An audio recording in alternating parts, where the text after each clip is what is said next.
Your brain is the most powerful weapon in the world. Once you put away your phones and your computers and all that we have nowadays, yeah, it's great. We're up to date. But your brain is the only thing you have when you're going through depression, when you're going through hard times, when you're going through death, real life. You can't Google that, man. You're alone. You're alone. You may have a shrink you're going to, you may have a best friend you're going to, but there's 24 hours in the day where you're alone in this brain, and your brain is talking to you in all kinds of ways, and it wants to control you and pull you in these different pockets. If you can't control your own brain and your brain controls you, you got to tell your brain where you want to go and how you want to go and how you want to get there. You got to control it. If not, it's over. What existed for me was, okay, man, how am I going to make this work? And all I knew back then was hard work. The only way anything gets accomplished. That's all I heard back in those days. You got to work hard. You got to work hard. I'm not getting I can't get this paragraph. I can't remember what the f***'s in this paragraph to pass this test to get in the military. Read it again. Still not getting it. Read it again. But if you're not getting it, write it out. And that's how I started learning. Okay, well, I got to write out everything I do. And then write it out again. And write it out again. And guess what happened? I got it. I can't swim. I'm negative buoyant. Go back again. I can't swim. Go back again. Go back again. Go back again. I got it. I realized if I keep going back and going back and going back until the just becomes, your mind will say, okay, we're going to figure it out, because he is not going to stop. It's not like I'm going to try one more time. No, it's just like alarm clock goes off, boop, we're going back. I can't read right, we're going back. I gave myself no way out, and my mind realized that. They said, okay, we're going to adapt and overcome now. Like a lot of people say, trying hard. Your mind knows, man. It knows this guy's bullshitting me, man. This guy's lying. There's no truth behind it. When I was in Navy SEAL training, people go, how were you there for 18 months? The program was only 6 months long. You were in 3 hell weeks in 1 year. No one's ever done that. How did you do that? I talk about the new norm. When I lived in a $7 a month place when I was growing up for a short period of time, I loved it. I didn't know any different. That was my norm. Once we moved out of that place, we moved to a $236 a month place. I was like, I never want to go back to that little piece of shit. But if you go back to that $7 a month place and you realize this is where I live, this is all I got, your mind says, roger that, this is home. So when I was going through Navy SEAL training for 18 months and going back through all the hard parts over and over again, I told myself after the first time, I knew it was gonna be a long journey there. My body was breaking down. It was just how it was going on. I said, you know what? This is my new norm. So my mind said, it's like going to work. Like you go to work, you put your suit and tie on. I go into suffering every day. Every day, suffering, being broken, duct taping my feet up, stress fractures, shin splints, being broken. This is my new norm. And your mind says, if we're not broken, this ain't normal. We gotta be broken. So then your mind starts to get tougher and tougher and more callous. People go, how did you run on broken feet? Broken shins. My mind knew this is how we operate. We're in Navy SEAL training. This is what we are. I became hell. And that became my new norm. I gave myself no way out. There was nothing outside these walls of hell. Nothing. I love God, but for a short period of time, I became the devil, because that was hell. I became the boss, the owner, the CEO of Navy SEAL training. That was my mindset. And that's how you get through things. You immerse yourself in wherever it is, and you become that. You become that and give yourself no way out.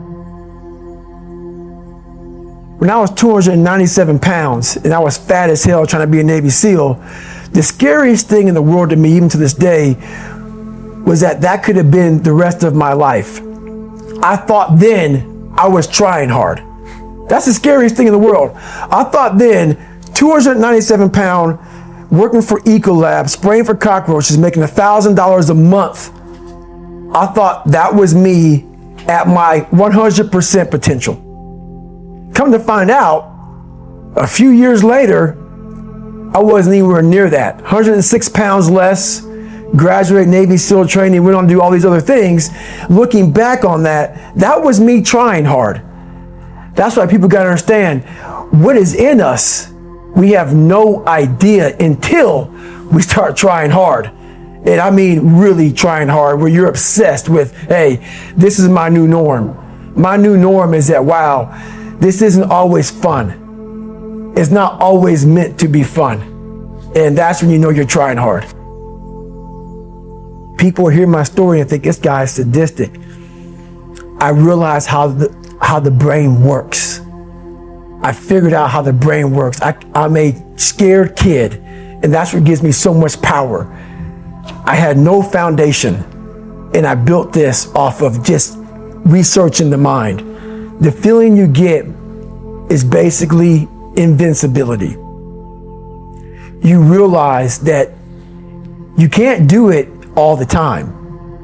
When you need to do it, I know I can go to a place that I can live in. And when you know that you can run on broken legs and you can do certain things that a lot of people can do, but they're not willing to do, this power, this sympathetic nervous system of fight or flight, and you're fighting, it gives you this charge of energy of when you're sitting there at 3:30, 4 o'clock in the morning and you're duct taping your feet up because they're broken, and you're doing it by yourself, and you're going through arguably one of the hardest training in the world. And these guys, most of them are healthy, and you're going through it broken, and you're already at a disadvantage, but you're still there.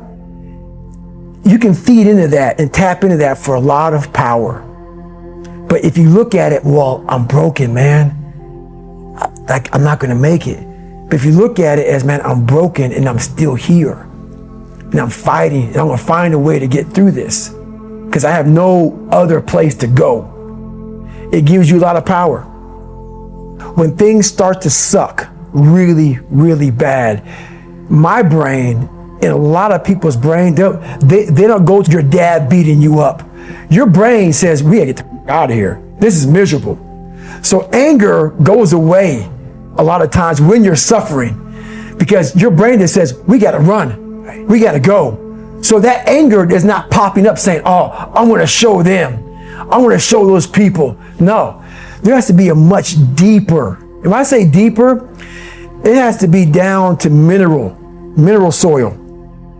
It has to be down to that nice mineral soil where nothing can burn. You can't burn dirt.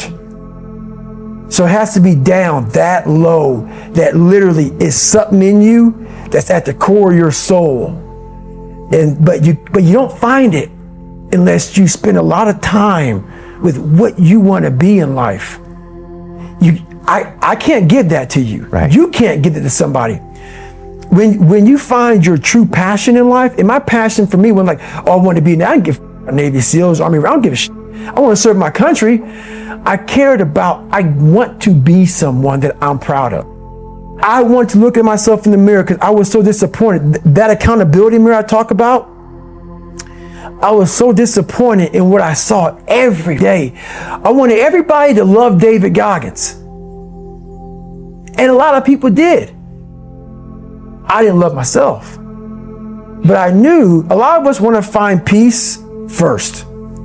So people say, man, you always talk about this suffering and pain and I'm at peace right now because I went through that. Right. You don't find peace first. If you do, Merry Christmas. More power to you. More power to you. I found peace on the opposite end of finding myself. And no one really finds themselves without going through trials, tribulations, suffering, accountability. And accountability is suffering. Being accountable every day for doing right for yourself, for the people next to you, it's miserable. It's hard. So, even the smallest details.